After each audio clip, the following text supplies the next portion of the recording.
So మీకు ఉదయపానం ఎందుకంటే ఒక యాక్టర్గా కూడా అంటే ఇప్పుడు అంటే it is not the first time your playing అనే ఫిలిం, అంతకుముందు హీరోయిన్గా చేస్తున్నారు, క్యారెక్టర్ రోల్స్ చేస్తున్నారు, స్పెషల్ సాంగ్స్ చేస్తున్నారు. సో మీరు ఇలా రెలవెంట్గా ఉండడానికి కానీ లేదంటే యాక్టివ్గా ఉండడానికి కానీ what is your driving force? My driving force అండి ప్యాషన్ టువర్డ్స్ మై క్రాఫ్ట్ అండి. Craft, okay. Because I love it and I admire it, I worship it. And అందుకే సార్ చెప్పినట్టు యూనో మంచి డెడికేటెడ్ స్టూడెంట్కి ఈ క్వాలిటీస్ ఉంటాయండి, ఇన్బిల్ట్ క్వాలిటీస్ ఉంటాయి అన్నమాట. ప్రొడ్యూసర్ పెద్దవాళ్ళైనా చిన్నవాళ్ళైనా, పెద్ద షో అయినా చిన్న షో అయినా ఈక్వల్గా రెస్పెక్ట్ ఇవ్వడం. లైక్ హోదాని చూసి రెస్పెక్ట్ కాదు, వాళ్ళ బ్యాక్గ్రౌండ్ చూసి రెస్పెక్ట్ కాదు.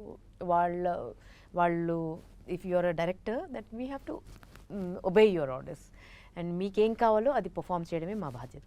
సో అట్లా నాకు నా ప్రొఫెషన్ పట్ల ఉన్నటువంటి రెస్పెక్ట్, ఇష్టము యూనో ఇన్ని రోజులైనా కూడా యూనో రిలవెంట్గా ఉండడానికి రీజన్ అయింది.